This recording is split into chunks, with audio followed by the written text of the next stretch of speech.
Welcome to Worldly's Fact Series. In this series, we will talk about different facts around the world, some of them interesting and some of them weird. We will try to understand how these facts exist and what is their reality.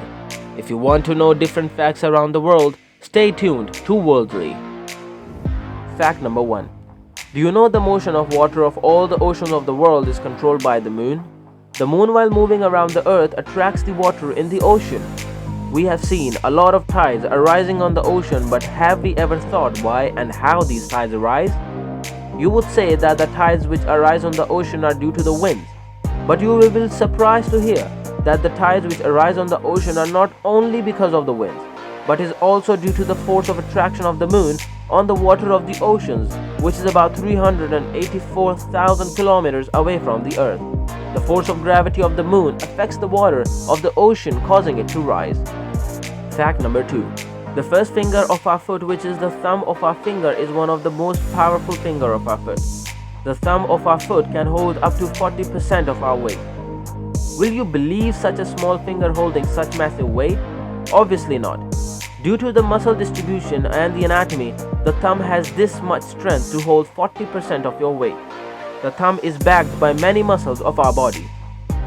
Fact number 4. Do you know the number of people who die due to war are less than the people dying due to biting of mosquitoes and other insects? According to our research, nearly 1,000 people die due to biting of venomous insects and bees every year. Fact number 5. Do you know when we walk and take one step, how many muscles are responsible for that one step? Only that one step which you take costs 200 muscles of your body to move and execute that one step. This tells how complicated our body is and how one part of the body is connected with the other. Our body has very complicated design and anatomy. Fact number 6.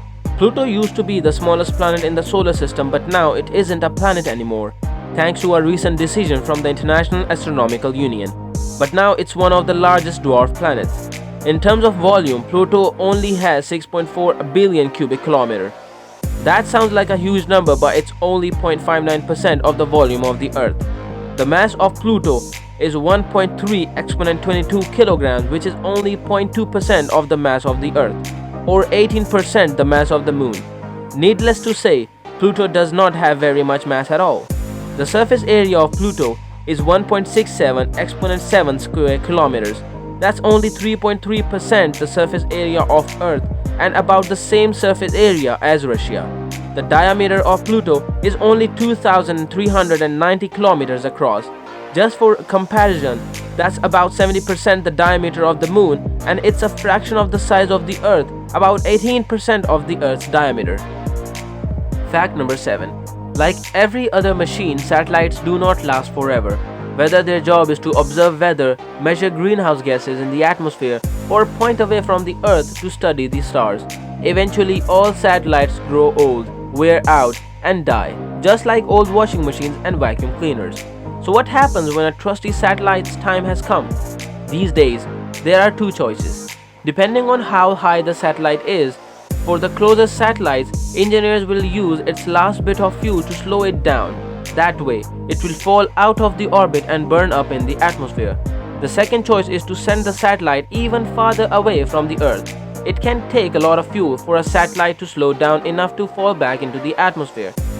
Getting rid of the smallest satellites in low orbits is simple. The heat from the friction of the air burns up the satellite as it falls towards the Earth at thousands of miles per hour. What about bigger things like space stations and larger spacecrafts in low orbits? These objects might not entirely burn up before reaching the ground. There's a solution. Spacecraft operators can plan for the final destination of their old satellites to make sure that any debris falls into a remote area. This place even has a name, the Spacecraft Cemetery. It's in the Pacific Ocean and is pretty much the farthest place from any human civilization you can find. Deep beneath the Pacific Ocean at Point Nemo, the region between New Zealand and South America, farthest from any landmass, lies a mass grave containing hundreds of discarded carcasses. Fact number 8. Paris. What a beautiful city. Almost everyone knows the famous Eiffel Tower, the cultural icon of France. It is an iron tower in Champ de Mars, Paris, and you can visit the observation platform on the top of the tower. People who suffer from fear of heights should avoid to get on the top of the tower because it's a bit wobbly there. but if you can make it, you are rewarded with an amazing view over the city. The best thing is during summers, you are even higher than in winters. The Eiffel Tower can grow up to 15 centimeters taller during hot summer days. This is because of thermal expansion. When an object is heated, its particles gain kinetic energy, move faster, and take up more space. Most large structures, such as bridges and flyovers, are constructed with this principle in mind, so they can expand and contract a little without breaking. So if you want to climb the steps of the Eiffel Tower, go in the winters. Fact number 9. It's difficult for most insects and birds to fly at extreme high altitudes where the air is thin and oxygen is scarce. Flapping wings push against the air to generate lift, and the thinner the air, the less force those wings can produce. Yet, bumblebees are abundant in high alpine regions.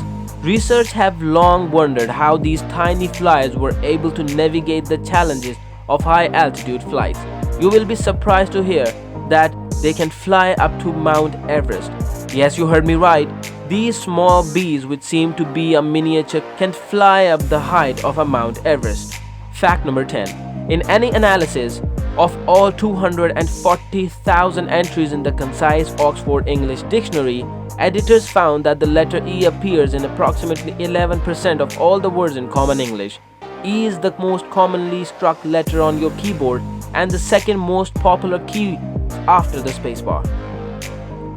If you like this video, hit the like button. If you want to know more facts around the world, do subscribe to Worldly and push the notification bell to never miss an update. See you again.